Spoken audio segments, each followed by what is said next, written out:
right. She needed the coat to keep warm as she drove me to work. And it was warm enough in the daytime. Well, this was not the same car you went to California in. No, we sold that and got one for $75.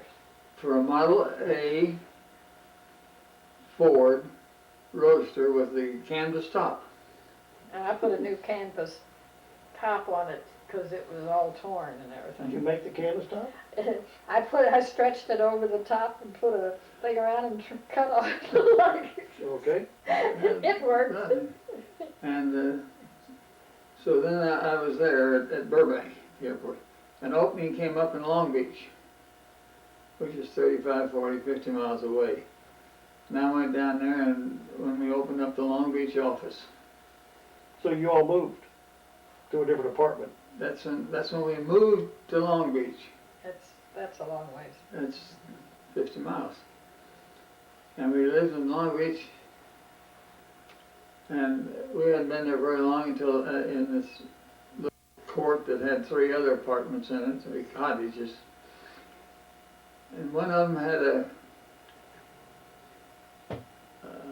knew about a house for rent for $25 a month, furnished, 6 rooms in Long Beach. And after we'd already been in Long Beach by then, about 4 or 5 months, I came home from work one day and said, "Honey, we're moving to San Francisco." Did you take the house? We were renting the house. We moved into the house. We had a party. We had a homecoming.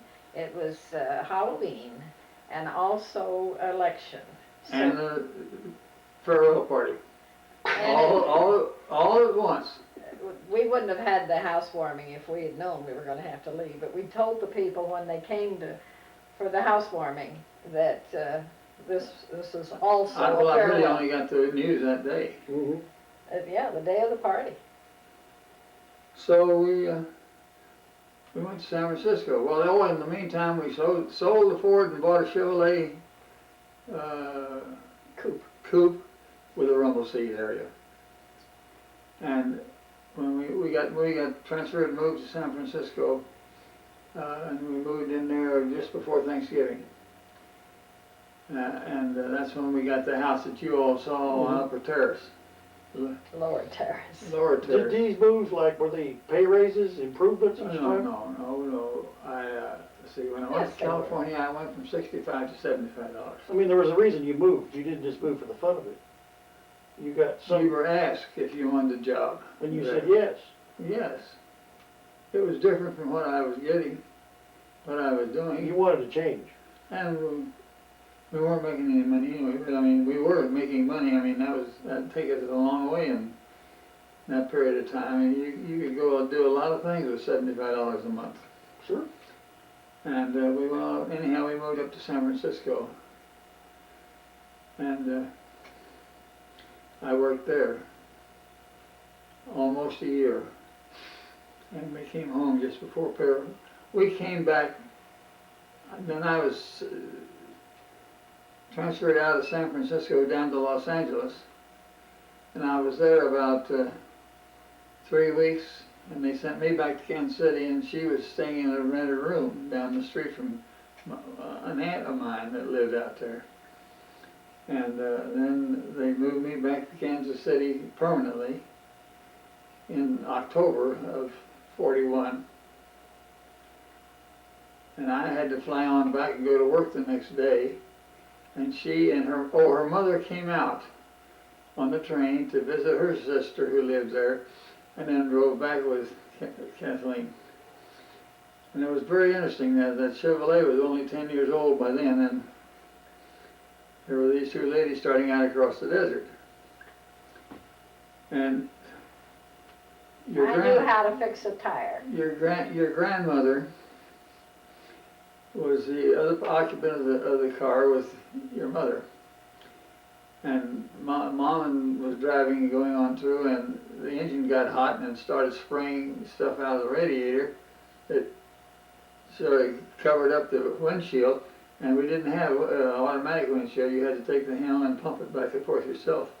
Well, this was kind of rusty, and only the one in front of the driver worked. And here's Grandma over here, nodding and snoozing as she was wont to do. She woke up all of a sudden and looked out, and she couldn't see anything because this is a dirty windshield. When the radiator did that, you didn't have to stop, you just kept going? Oh, I wasn't gonna stop there in the desert. We were out of nowhere. I mean, there wasn't anything. There wasn't anything I could do. And the car didn't blow up or anything? No. No, it's a wonder.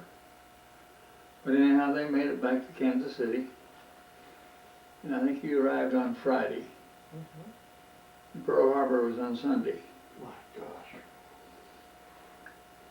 And from then on, things happened in all the ways. And But during the war years, you were in Kansas City the whole time? Yeah.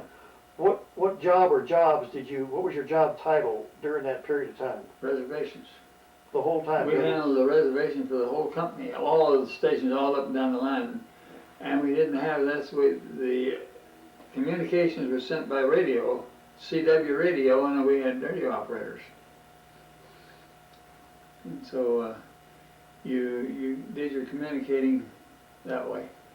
Now, during the war, you were physically in Kansas City the whole time? They didn't move you around No, someplace? I was there all the time. Neither did we I make made any some trips on business to different stations to do different things, but I mean, no, I was based in Kansas City. And you were gone for days, not weeks or months? That's right. Maybe I go up 2 days in Chicago or something like that this week, and maybe next month I'd be in St. Louis and Columbus. How did you get on the air? airplanes when the military was controlling all the priorities? There's a thing called a jump seat on a DC-3 Behind the pilot? between the pilot and the co-pilot. There were no pleasure trips at that time on passes at all during the Well, war. that's understandable. We couldn't even handle all the priority passengers. Mm-hmm. That, But the military, the airline ran the airplanes and furnished what pilots they had left, but the military told you who was going on, is that right? no, to a point, yes. You had 4 classes of priorities. Priority 1, 2, 3, and 4. Priority 1 was the White House. They controlled who moved or what moved on Class 1 priority. They had class priority over everything. Class 2 is for military who are being shipped overseas. Class 3 was a civilian who was doing government work, so they got a Class 3 priority for because their business was government business. Class 4 was military on leave. In the real world, did any Class 4s ever get on? Oh yes, yes. We also took them off. Well, sure, they do that. But so we would do that. There was one interesting thing. To make another separate point of security, we didn't have a special flight number 3605 or something like that. We had flight 3A or 3B or 3C, and that was the military. That was the government. We knew when a message would come that flight 3A will be in there at 4 o'clock or something like that. We knew what was on. We knew that it was a government flight, and we had no control over it. The priority officer was upstairs in the 2nd floor there at the Kansas City airport. And anybody wanted to argue about your priority, their rating, and they'd say, see the priority officer upstairs. Well, you go up to the 2nd floor, look out and walk into the priority office, and it might be a TWA man, or it might be a United man, or a Braniff man, or somebody like that, who was literally drafted into the military to be the officer. Because he knew what was going on. They knew how to read decent government regulations on classes of priority and like. Well, you could have been drafted to do that, couldn't you? Well, but see, they had to be in uniform, and they were an employee of the government. Mm-hmm. It took the burden off of us at trying to decide who was going to fly because the paperwork was there. The officer, the priority officer would say, this person, this person, this person, remove this person, this person, this person, this person. And he did that for all airlines that were working, all the planes, all day. They did it for all the airlines that were in Kansas City. Mhm. When we got to Wichita, you had the same situation. You had a priority officer upstairs. Well, he might have been a United employee, but now he's in uniform. Mhm. You get to New York, and of course you had a whole bunch of them in New York and in Washington. And that guy might have been a lieutenant or captain telling generals get off the plane That's right. or whatever. That's right. Did you tell where the airport was at that time? It was at the airport. You remember when you used to fly out of that? Downtown. Yeah, Where you downtown. fly to the cliff or take Right, off. right down by the river. Yeah, Yeah, that's right too. I remember that one real well. Yeah. And that's the way it went. It was a nice airport to be so close to the city. Not many of them are. One area, different subject. The business where 46 to 52 is what I'm talking about. You took several trips all over the world, and in that time period, we moved to New York. And all, that's kind of a fuzzy thing with me. Starting with 40, after the war, why did you take these trips? And you were gone where for long periods of time, and then why did you move to New York? Some of the general offices of the company were in Kansas City. Mhm. We had an international set of offices in New York. They decided to put them in one division in New York. Mm. So there was about a whole bunch of us that were worked out of Kansas City, had to move back to New York. You were told go I to New mean, York I'm talking about there's 400 or 500. go to New York or go out the door. Huh? That was That's right. it. Some of them And then didn't. you have some of them that went out the door. Well, 46 through 49, didn't you take some of these long trips overseas and all this stuff? Did that in 49. It was after we moved to New York? No, No, before we moved. What, In fact, I went over in January of 49, the first time, and I went all the way to India and back. but you were gone a long time. Well, I was gone about 3 months, 2 months on that trip.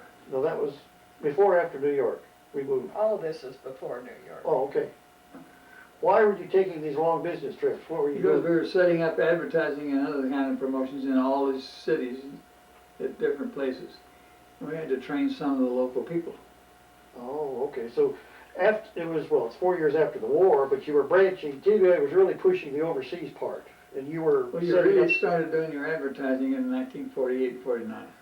Before that, you didn't have to worry about it. You had airplanes and people standing in line a mile long to get on them. You see, they hadn't been able to go home and visit the old country since long before the war, so they were, they were 10 years behind time. All right, now, where, in what time, and why did you go from ticket agent to advertising? Well, I did that during the war.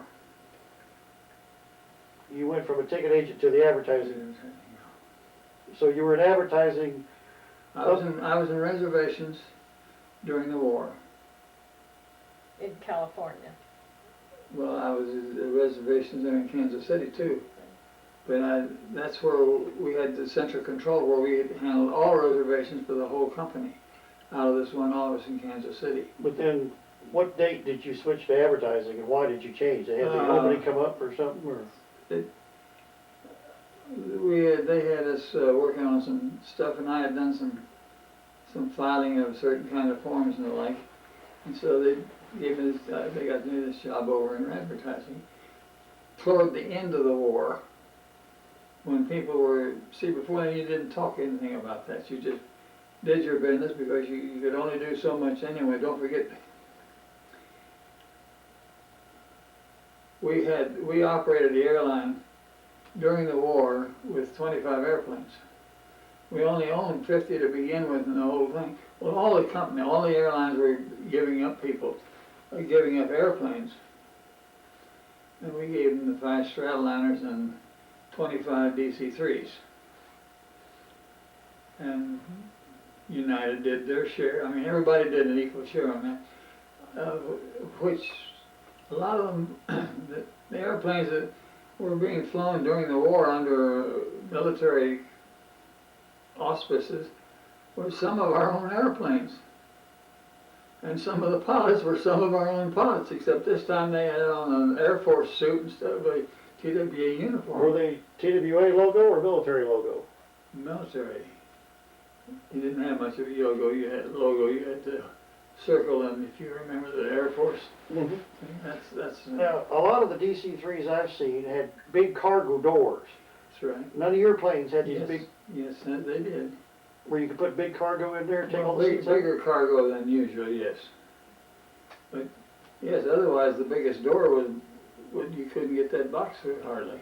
But even the civilian airliners, before they converted them, had those big cargo doors. No, no. We didn't.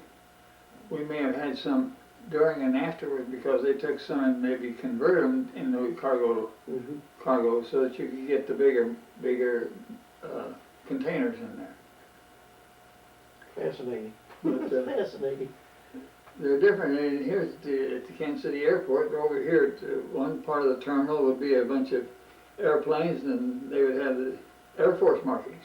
Over here at the main terminal was our part of our 25 civilian airplanes, loading up with priority passenger seat. The priorities applied to the airline planes that were being run by the airline. The Air Force didn't let anybody have the DC-3s and the like that they were using. See, when they got them and they gave 25 to the Air Force, or the Air Corps, I'm sorry, it was the Air Corps then in those days, and they would tell them, well, here we're getting 25 in TWA. Your department's got 15 of them, and another department's got 5, and another department's got type of thing. So they did that. How, during the war, on your civilian fleet, how did you get tires and gasoline and spare parts? Priorities.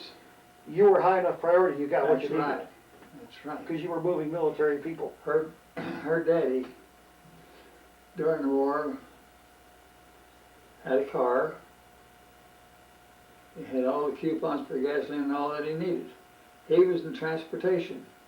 He worked with the Rock Island Okay, Trucking Company, and they were on priority. I'm talking about tires for the airplane, gasoline and spare parts for the airplanes. Same way. We had to have them to fly the airplanes. So we got them, when they were divvying them up as they made them, so many for the Air Force and so many for TWA and so many for Braniff and so many for American.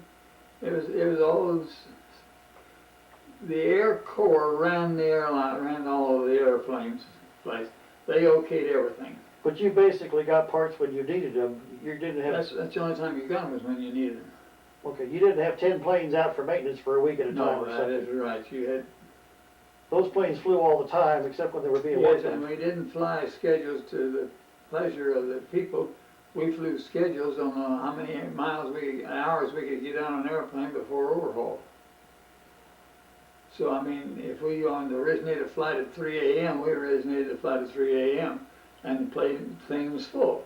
Because if you were on here and you were on priority, you had your class 3 priority, you'd better be there too, buddy. You've got a responsibility.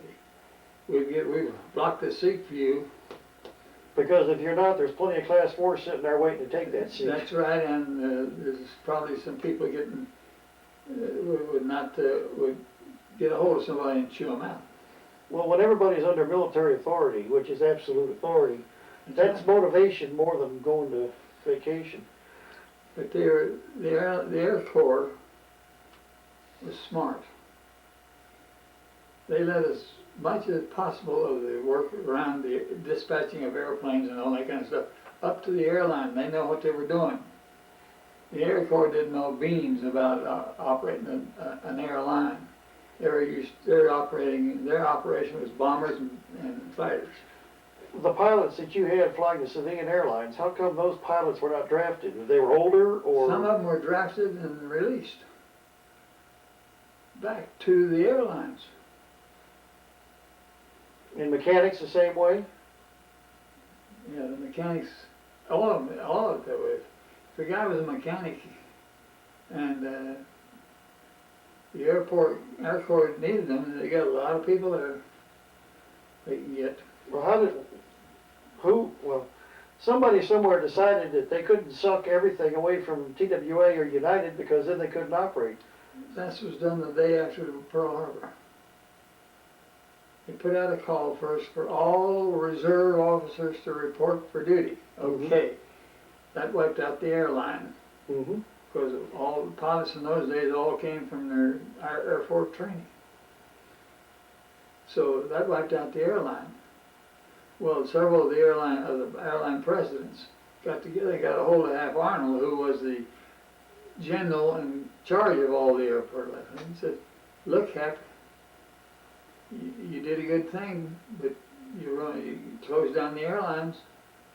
He said, "What do you mean?" Well, we've got to have mechanics, we've got to have pilots to fly the things that you want us to fly, but you're taking them all. So he changed that, and they sent a lot of the older pilots were sent back to the airlines to be just what they always were. But they were happy too. Some of them were, some not. Okay, let me, different subject. I want to talk about the trip to New York. What, you were told one day that you were going to have to move to New York. Yeah, that was in April. How And much I lead left- time? I left the next day to go to Europe on one of these long trips.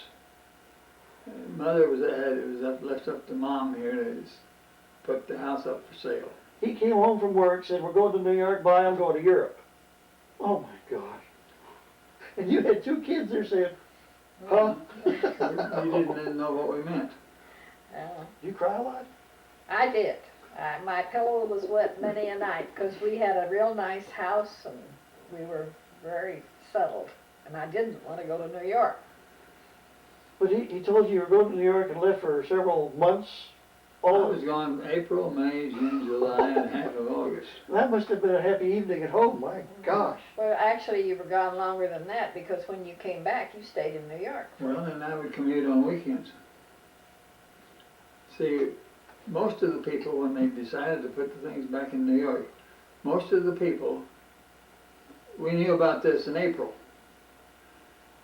Made weekend trips to New York, looking at houses, and families, wives would go and they'd go with a real estate operator and they'd look in this area or whatever area they wanted to look seeing about buying a house to live back there. That's when they went up to Connecticut and they went upstate New York and they went out on Long Island and they went over in New Jersey.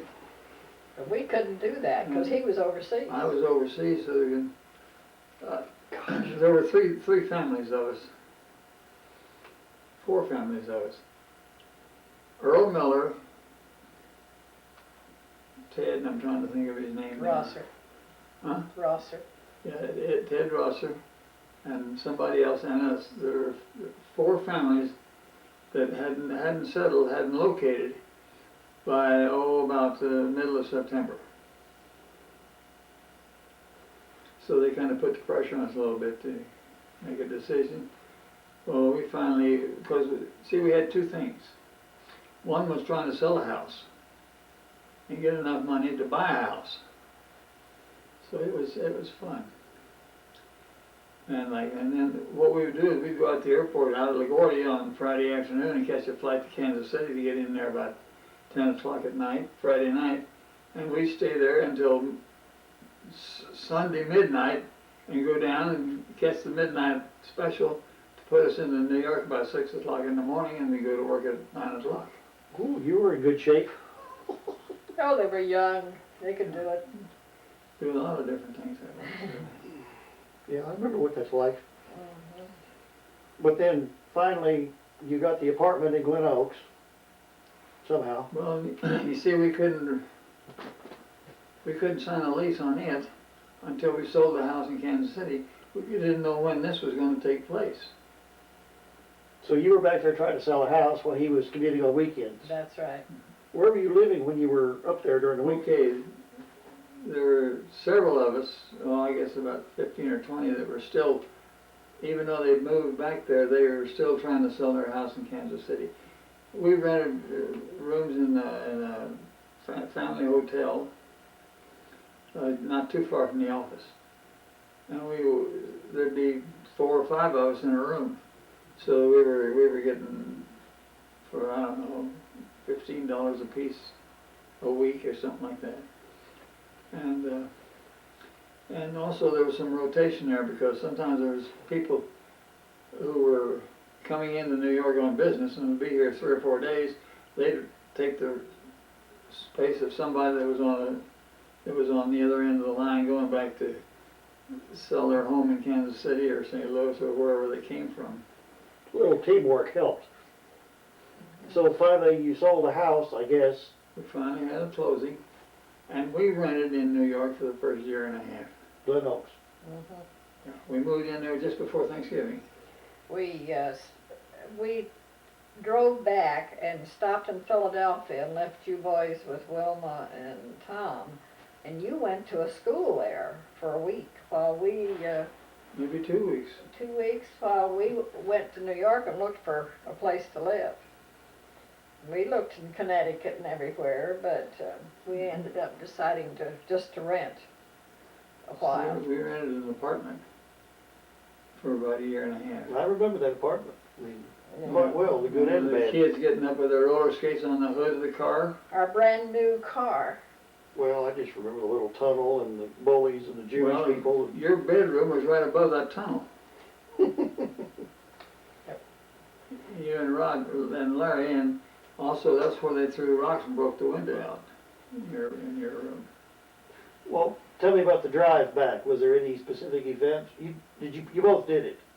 Yes, he came you, back. You were along, you and Larry were along too. Yeah, Well, in I the know. back seat. But I mean, you took a week off or whatever to drive back.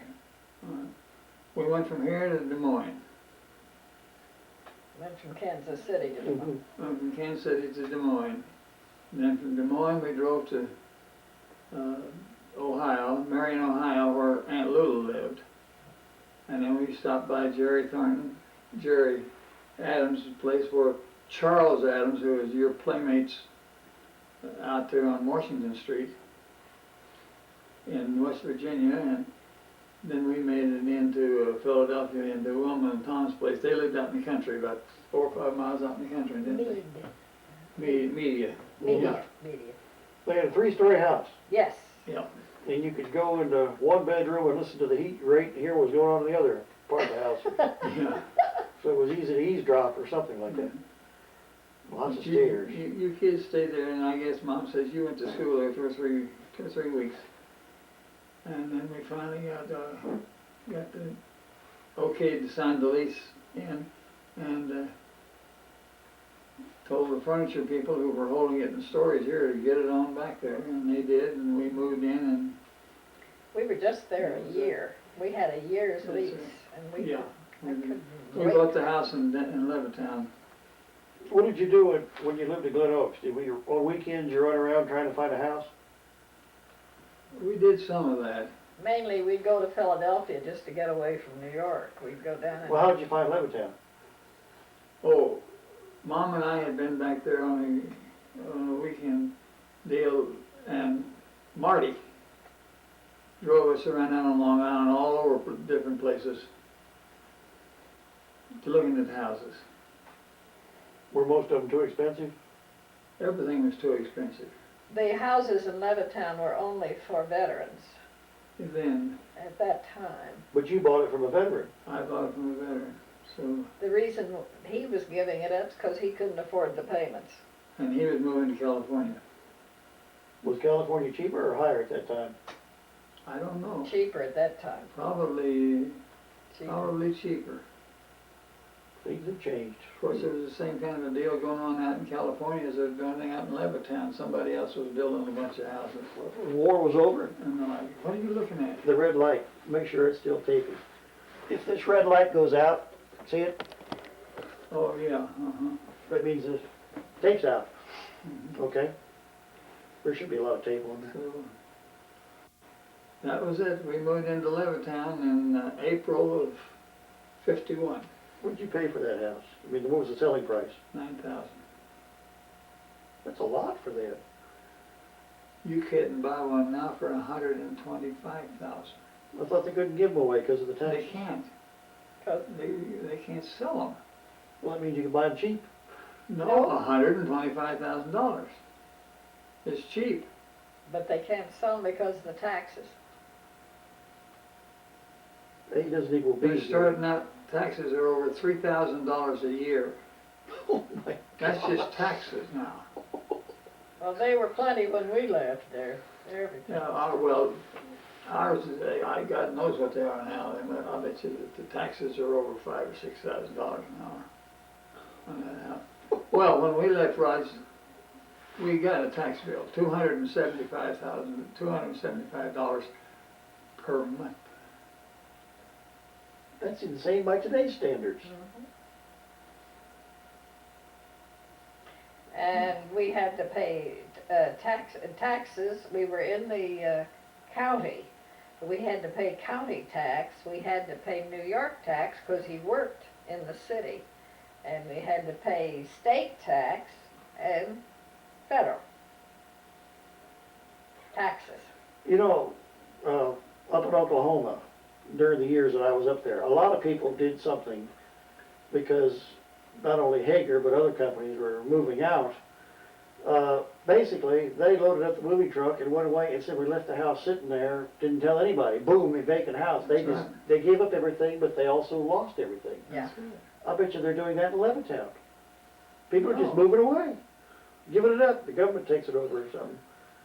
We really don't know what they're doing. I don't want to go back there.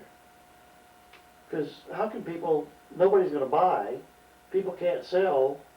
The last couple that we heard about were the Nicky Booth. booths.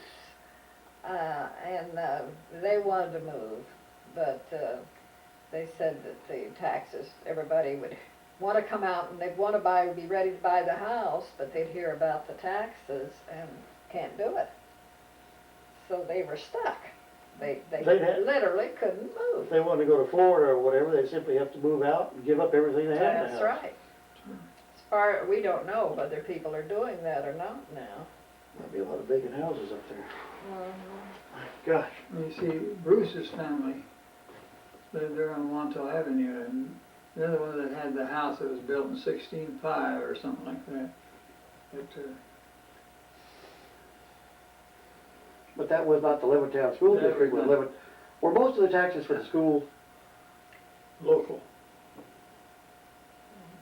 because there's no industrial base. And they had, That's right. had to build this, all the schools new, all of a sudden. Levittown's Union Free School District.